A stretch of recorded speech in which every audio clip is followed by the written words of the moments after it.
आवश्यक क्या है कि व्यक्ति के भीतर में सहन शक्ति के साथ मनोबल की शक्ति का विकास हो। जब तक मनोबल की शक्ति नहीं बढ़ती है तब तक व्यक्ति अपने जीवन की अनुकूल और प्रतिकूल परिस्थितियों को सहन नहीं कर पाता है। कई बार हम सुनते हैं कि अनुकूल परिस्थितियों को सहन करना तो बहुत आसान होता है, किंतु मुझे ऐसा भी लगता है कि कई बार अनुकूल परिस्थितियों को भी सहन करना बहुत कठिन होता है। प्रतिकूलता को तो सहन करना बहुत ही कठिन होता है, किंतु अनुकूलता को भी सहन करना बहुत ही कठिन होता है। एक बार की बात थी, एक गांव में ग्रामीण रहता था। आचार्य महाप्रज्ञ जी इस कथा को फरमाया करते थे कि अनुकूलता को भी सहन करने के लिए ताकत की अपेक्षा होती है। तो वो व्यक्ति ग्रामीण था और किसी ने उसे परामर्श दिया कि छोटी मोटी लॉटरी में पैसा लगाओगे तो करोड़पति बन जाओगे। उसको नहीं पता था कि करोड़ रुपया क्या होता है। और अचानक उसने किसी एक लॉटरी में कोई एक नंबर खरीद लिया होगा और उसका अपना पुण्योदय था।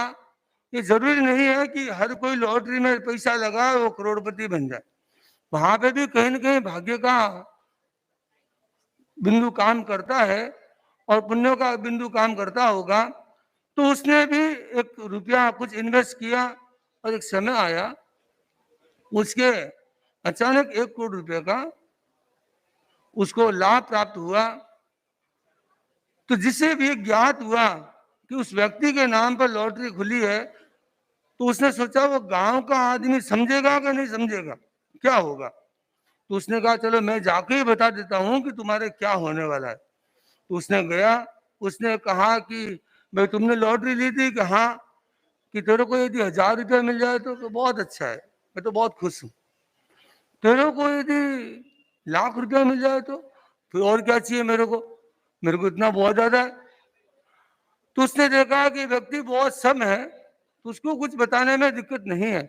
उसने अचानक उसको कहा कि तेरे को तो 1 करोड़ रुपया की लॉटरी खुली है। उसने कहा हाँ 1 करोड़ रुपया की लॉटरी खुली है। इतने में उसको हार्ट अटैक आ गया और मर गया।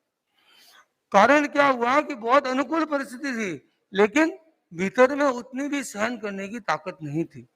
तो बंधुओं, हमारे भीतर में अनुकूल परिस्थिति हो या प्रतिकूल परिस्थिति हो, दोनों को सहन करने की ताकत बहुत ही आवश्यक होती है।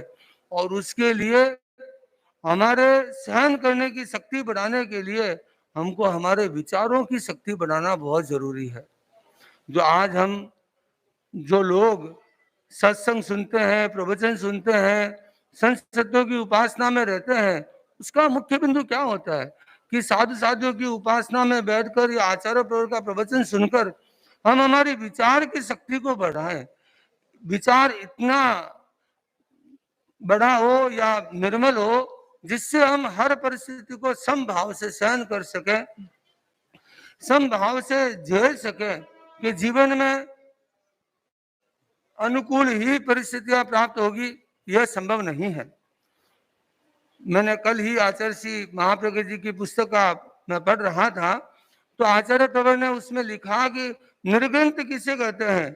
उसमें एक परिभाषा दी गई, जो अनुकूल और प्रतिकूल परिस्थितियों को सहन करता है उसे निर्ग्रंथ कहते हैं। जो सर्दी और गर्मी को सहन करता है उसे निर्ग्रंथ कहते हैं।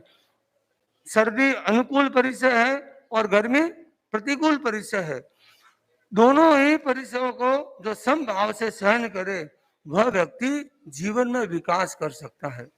जैसे गर्मी हो वैसे हमारे जीवन में प्रतिकूल परिस्थितियों की बहुत सारे ऐसे अवसर आते हैं जिनमें हमें कठिनाइयों को भोगना पड़ता है, शारीरिक कठिनाइयों को भोगना पड़ता है, मानसिक कठिनाइयों को भोगना पड़ता है। जैसे सर्दी है वैसे यदि अनुकूल परिसर होते हैं तो उसमें भी हमें बहुत सारे कष्टों को भोगना पड़ता है। उन कष्टों में यदि हम समभाव में रहते हैं तो हम अच्छा जीवन जी पाते हैं।